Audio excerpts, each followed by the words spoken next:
Maligayang pagbabalik sa Rai Movie Recaps. Narito na naman po tayo para sa isa na namang magandang pelikula na pinamagatang spy time na napalabas noong 2015. Ito ay patungkol sa isang matandang magsasaka na isa palang top secret agent na nagawang patayin ng walang kahirap-hirap ang mga assassins. Kaya't ano pa ang ating hinihintay? Sit back, enjoy and relax, love you. Sa gitna ng desyerto, nasira ang kotse na pagmamayari ng isang lihim na ahente na may pangalang Anacleto. Ibig sabihin, ang especially iya ay kailangang maglakad sa natitirang bahagi ng daan patungo sa isang nakatagong bilangguan kung saan ang lahat ng mga kriminal na nahuli niya sa kanyang buhay ay itinatago. Ang kanyang layunin ay ang kanyang arch nemesis na si Vasquez, na 30 taon nang nandoon at ngayon ay ililipat na siya sa ibang bilangguan para magastos niya ang kanyang natitirang 20 taon. Ang misyon ni Anacleto ay ang pangasiwaan ng paglilipat at maiwasan ang anumang gulo, ngunit habang nasa biyahe, binanggit ni Vasquez ang anak ni Anacleto at ipinapahiwatig nito na hahabulin niya ito para sa paghihiganti, na naging sanhi ng pagkawala ng galit ni Anacleto. Bago pa man magawa ng especially iya ang anumang katangahan, binaril ng isang pares ng misteryosong lalaki ang van gamit ang isang bazooka at ginawa itong bumagsak. Medyo nanginginig ang katawan ni Anacleto at halos hindi na siya makagalaw nang dumaong ang sasakyan, kaya wala siyang magawa ng tulungang makatakas ng mga misteryosong lalaki, na lumabas na mga sidekicks ni Vasquez, Butcher at Molecule, ang kanyang amo. Pinaalis ni Vasquez si Anacleto bago umalis, nangako ng paghihiganti. Sa lungsod, ang anak ni Anacleto na si Adolfo ay nagtatrabaho bilang isang night guard kasama ang kanyang matalik na kaibigan na si Martin sa isang tindahan ng electronics. Parehong nasa 30s na ang dalawang ngunit walang narating sa buhay, araw-araw ay dinadaanan ang parehong boring na routine para lang mabuhay. Tuwing umaga ay sinusundo si Adolfo ng kanyang kasintahan na si Katja, na kapatid din ni Martin at nagtatrabaho bilang isang doktor. Siya ay hindi kailanman nakakapatugtog ng musika o kahit na makibahagi sa kanyang araw sa kanyang kasintahan dahil si Adolfo ay gustong matulog sa sandaling ito ay pumasok sa kotse, ngunit siya ay tumanggi din na kumuha ng lisensya sa pagmamaneho at iligtas si Katja sa hirap sa paggawa ng mga gawaing ito at pagpapahinga din sa kanya. Ang tanging ginagawa ni Adolfo ay trabaho, pagtulog, at panunood ng TV, at si Katja ay pagod na sa boring na buhay na ito, hindi pa banggitin ang patuloy na pagtatalo tungkol sa pagmamaneho. Sa wakas ay sumuko, itinigil ni Katja ang sasakyan at nakipaghiwalay kay Adolfo, ipinaliwanag na gusto niya ng buhay na may higit na pakikipagsapalaran at pananabik at iyon ang dahilan kung bakit lilipat siya sa India sa isang linggo. Naiwan si Adolfo sa gitna ng kalye at sinubukang tawagan ang kanyang ama para humingi ng tulong, sa pag-aakalang siya ay nasa lumang bukid ng pamilya dahil hindi niya kilala si Anacleto bilang isang especially iya. Sa kasamaang palad, nasa desyerto pa rin si Anacleto at nawasak ang kanyang telepono nang matagpuan siya ng isang pares ng mga mandirigma ng kalayaan na nagtangkang pumatay sa kanya. Ngunit ang mga lalaking ito ay hindi sapat upang talunin ang pinakamahusay na especially iya sa Espanya at mabilis silang pinatumba ni Anacleto bago nakawin ang kanilang jeep. Pagkatapos, tumawag siya sa punong tanggapan ng kanyang ahensya para kausapin ang boss at humingi ng backup, ngunit may mas masamang balita para sa kanya. Matagal nang walang sapat na budget ang ahensya kaya hindi sila makapagpadala ng helicopter o maisara ang mga hangganan para pigilan si Vasquez. Kailangang bumalik si Anacleto ng mag-isa, ngunit nangako ang amo na magpapadala man lang ng 2 ahente para bantayan si Adolfo.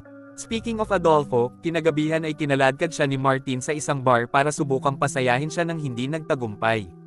Nang matuklasan nilang si Katja ay nasa bar din na iyon, nagpa siya si Martin na harapin siya tungkol sa paghihiwalay upang ipagtanggol ang kanyang kaibigan at nagsimula ang isang pagtatalo na nagtatapos sa pag-aaway ng magkapatid tulad ng dati nilang ginagawa noong mga bata pa sila. Agad na napansin ng isang bouncer at lumapit ito para paghiwalayin sila, ngunit sinaktan siya ni Katja kung saan ito masakit at tumakbo palayo kasama si Adolfo. Ang laban na iyon ang eksaktong uri ng pananabik na hinahanap niya, at ang kanyang tagumpay ay naglagay sa kanya sa isang magandang kalooban kaya't hinailan niya si Adolfo sa kanyang apartment upang sila ay magpalipis ng gabi ng magkasama. Ang 2 ahente na ipinadala ng amo ay sumusunod sa mag-asawa at pumarode sa labas upang bantayan ang mga bagay-bagay, ngunit nakakaligtaan nila ang katotohanang sila ay sinusundan din at sila ay pinapatay sa sandaling sila ay nag-ambala. Samantala, sinusubukan ni Anacleto na yakapin si Katja matapos ang kanilang kaunting saya, ngunit itinulak siya ni Katja palayo dahil hindi ito senyales para magkabalikan, gusto lang niyang magkaroon sila ng maayos na palam. Nabigo at umiiyak, natulog si Adolfo sa sopa at nakita kung paano pumasok ang isang matipunong lalaking Asyano sa kanyang apartment, ngunit hindi siya magnanakaw gaya ng iniisip ni Adolfo, isa siyang assassin. Nagsimula ang isang away sa pagitan ng dalawang lalaki at habang si Adolfo ay natatakot, hindi niya namamalayan na ipinagtanggol niya ang kanyang sarili ng may lubos na kasanayan, na nagpapahintulot sa kanya na maiwasan ang kamatayan kahit na tumama pa siya ng ilang beses. Pareho silang gumagamit ng anumang bagay na nakita nila sa paligid at nauwi sa pakikipaglaban sa banyo, kung saan hinawakan ni Adolfo ang mamamatay tao at binasag siya sa bintana, pinatay siya ng hindi sinasadya. Natarante at nakonsensya sa ginawa niya, pumunta si Adolfo kay Kotse para subukang sabihin sa kanya na tumawag ng pulis, ngunit sa sandaling iyon, isang misteryosong anino ang nagpatamba sa kanya. Sa umaga, nagising si Adolfo sa kama na may malinaw na mga pasa sa mukha. Nang humingi ng paliwanag si Kotse, sinabi sa kanya ni Adolfo ang nangyari ngunit hindi niya ito mapatunayan dahil kahit papaano ay malinis ang apartment at wala na ang katawan. Si Kotse ay hindi naniniwala sa kanya at sa tingin niya ay siya mismo ang gumawa ng mga pasa para sa awa, na ginawa siyang doble sa kanilang break-up. Umalis si Adolfo sa apartment na nag-iisip kung ano ang susunod na gagawin at nagulat siya nang makitang naghihintay sa kanya ang kanyang ama sa kanyang lumang van. Ginagamit ni Anacleto ang kanyang civilian cover na nagpapakita sa kanya bilang isang meat producer, ngunit siya ang naglinis ng apartment at nagtago ng katawan sa likod ng van. Inalok niya ang kanyang anak na pumunta upang dilaan ang kanyang mga sugat sa kanyang lumang tahanan ng pamilya bilang isang palihim na paraan upang mapanatili siyang ligtas at tinanggap naman ni Adolfo, kaya't nagmaneho sila hanggang sa kanayunan kung saan nakatayo pa rin ang kanilang lumang bahay sa bukid tulad ng dati, maging ang kanilang ang asong si Sopristi ay nasa paligid pa rin. Pagdating pa lang nila, nagtago si Adolfo sa kanyang silid, tumangging makasama ang kanyang ama. Kahit papaano ay nakakuha si Anacleto ng ilang privacy upang tawagan ang boss at kumpirmahin ang kanilang multa, ngunit halos ilang minuto ang lumipas bago niya nakita ang higit pang mga assassin na humahabol sa kanila. Ang una niyang nakitang nagtatago sa isang puno at nagsimula ang isang matinding labanan gamit ang anumang magagamit na tool sa pagsasaka, kabilang ang baril na itinago ni Anacleto sa loob ng kanyang baka.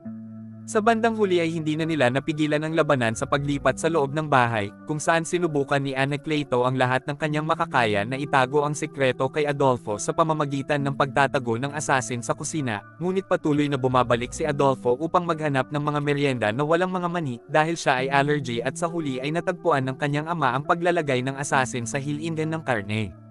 Nang makitang wala na siyang ibang mapagpipilian, sa wakas ay inamin ni Anacleto na siya ay isang lihim na ahente, at hindi ito tinanggap ni Adolfo. Naiintindihan niya kung bakit siya gumugol ng maraming oras na nag-iisa bilang isang bata sa isang boring farm ngayon, ngunit karamihan ay nabigla siya sa katotohanan na ang kanyang ama ay pumapatay ng mga tao nang walang pagsisisi.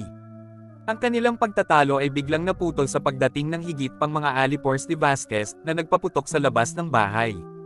Hindi nag-aksaya ng oras si Anacleto at ibinunyag ang kanyang lihim na pagtatago ng mga armas na sa ilang kadahilanan ay may kasamang gum at ibinahagi ito kay Adolfo, na sinasabing sanay na siya.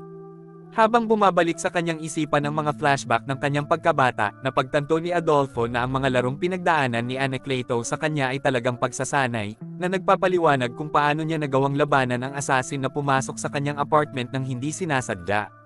Gayunpaman, tumanggi pa rin si Adolfo na pumatay at si Anacleto ang nagtapos sa lahat ng pagbaril sa kanyang sarili, kabilang ang pagbato ng ilang gum sa sahig dahil ito ay talagang isang bomba.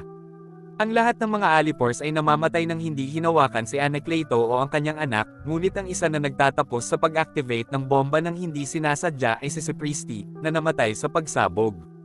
Nais ni Adolfo na magpulis, ngunit hindi ito pinayagan ni Anacleto at kailangang igapos ang sariling anak para maisakay ito sa van. Kailangan nilang umalis sa bukid sa lalong madaling panahon dahil hindi na ito ligtas. Sa kanilang pagpunta sa lungsod, inamin ni Anacleto na ang yumaong ina ni Adolfo ay isang especially iya din. Samantala, si Vasquez ay binisita ng amo na nais ang kanyang bayad para sa pagtataksil sa kanyang pinakamahusay na ahente. Kapag binibigyan lang siya ni Vasquez ng isang pares ng pera dahil wala siyang pera pagkatapos ng 30 taon sa bilangguan, binibigyan siya ng amo ng 24 na oras upang makuha ito kung ayaw niya ng kahihinatnan. Makalipas ang ilang oras, dumating sina Anacleto at Adolfo sa punong tanggapan ng ahensya ng Especially Iya, na nakatago sa isang gusali ng post office. Sa pagkabigla ni Anacleto, ang bawat manggagawa doon ay patay, tila dahil sa lason. Kailangan nilang pumunta sa lugar na itinalaga kung sakaling magkaroon ng mga emerhensya, ngunit kapag nakabalik na ang dalawa sa parking lot, nakita nila ang mga assassin na sinusubukang umalis. Agad nilang pinaputokan si Anacleto, na nakapatay lamang ng isang lalaki bago nagnakaw ng walkie-talkie mula sa kanya at bumalik sa elevator kasama ang kanyang anak. Natarante si Adolfo dahil napansin niyang tinamaan ng bala si Anacleto, ngunit walang pakialam si Anacleto at nag-concentrate siya sa pagtawag kay Vasquez para sabihin sa kanya na maghihiganti siya sa pagkamatay ng kanyang mga kaibigan. Ibinaba ng elevator ang dalawa sa bubong ng gusali, at dahil sinusundan pa rin sila ng mga alipors, wala silang ibang pagpipilian kundi ang tumalon sa isang truck sa mga lansangan. Nagulat si Adolfo sa kanyang sarili sa isang disenteng landing, ngunit si Anacleto ay duguan at tumatanda, kaya siya ay mas nasaktan.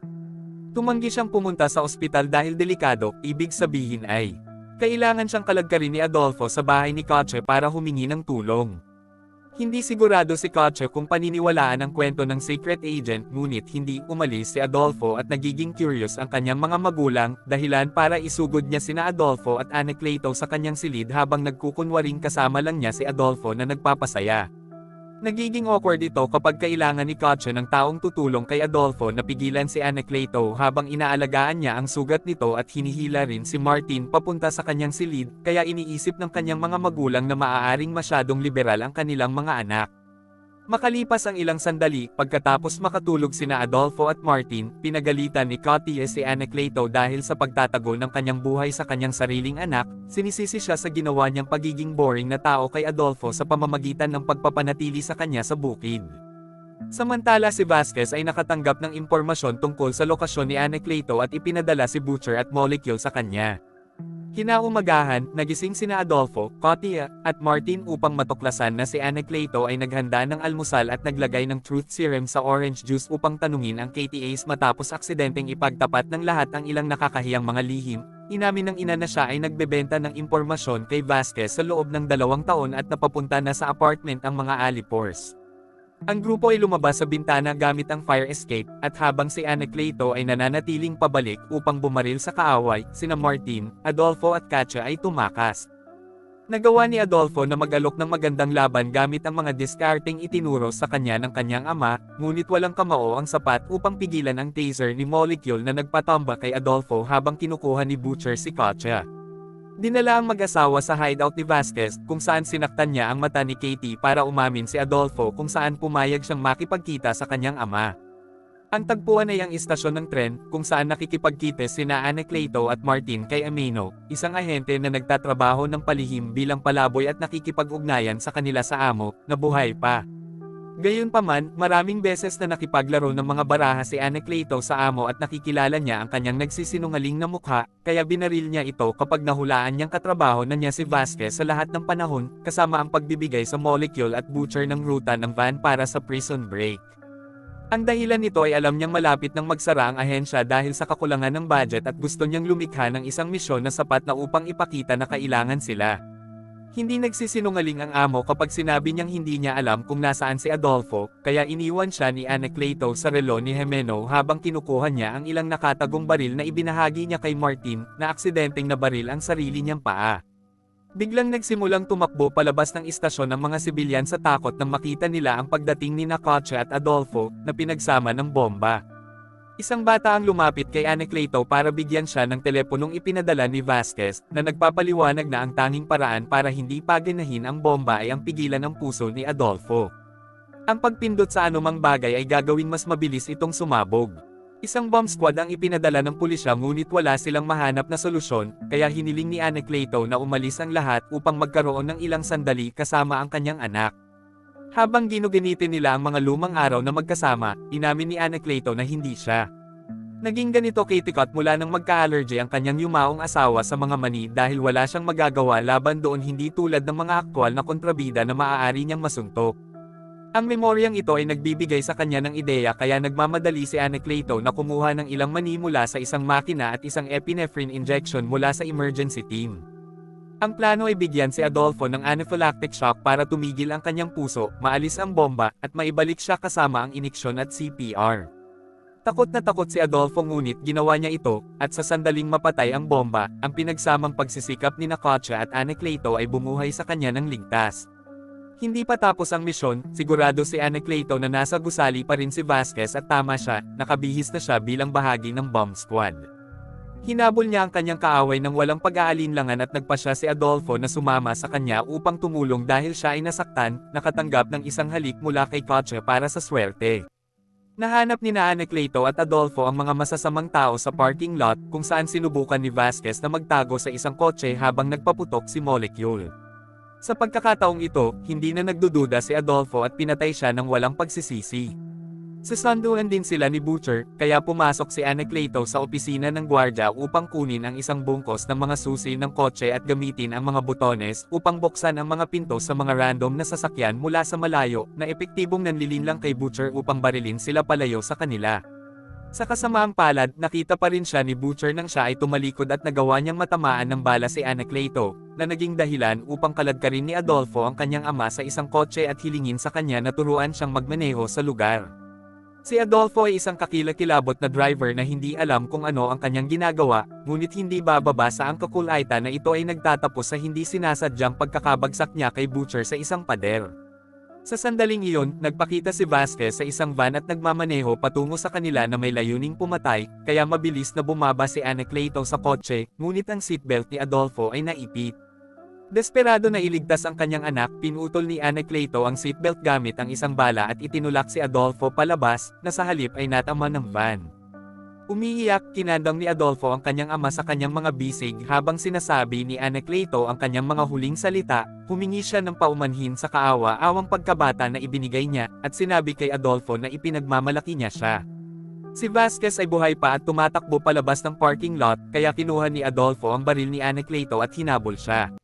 Nagkunwari siyang naliligaw sa isang koridor na nag-udyok kay Vasquez na lapitan siya mula sa likuran sa pag-aakalang siya ang nanalo, ngunit lahat ito ay isang lansi para makatapak siya sa sumasabog na gum. Ang pagsabog ay pumatay kay Vasquez ngunit si Adolfo ay lumayo sa tamang oras. Maya-maya, inilibing ni Adolfo si Anacleto sa bukid sa tulong ng kanyang mga kaibigan at nagpaalam sa kanya sa pamamagitan ng maalab na salita. Pagkatapos, sinabi ni Adolfo kay Katya na ang pakikipagsapalaran na ito ay nagpaunawa sa kanya na siya ay tama at nagusto rin niya ng kaguluhan sa kanyang buhay, ngunit inamin niya na para sa kanya ito ay kabaligtaran. Si Katya ay nagkaroon ng sapat na mga takot upang tumagal siya ng panghabang buhay at ngayon ay nais ng isang tahimik na buhay sa bahay. Ibig sabihin ay ayaw pa rin itong makipagbalikan sa kanya. Sa paghahanap ng kanyang sarili na may bukas na pinto para magsimula ng bagong buhay, sinimulan muli ni Anacleto ang ahensya ng Especially IA kasama si Martin bilang bagong boss sa opisina. Gamit ang codename ng kanyang ama, si Adolfo ay naging bagong Anacleto at nakipaglaban sa krimen, simula sa pagpunta sa desyerto upang hanapin ang mga mandirigma ng kalayaan na umatake sa kanyang ama noon. At dito na nga nagtatapos ang pelikula natin para sa araw na ito. Maraming salamat sa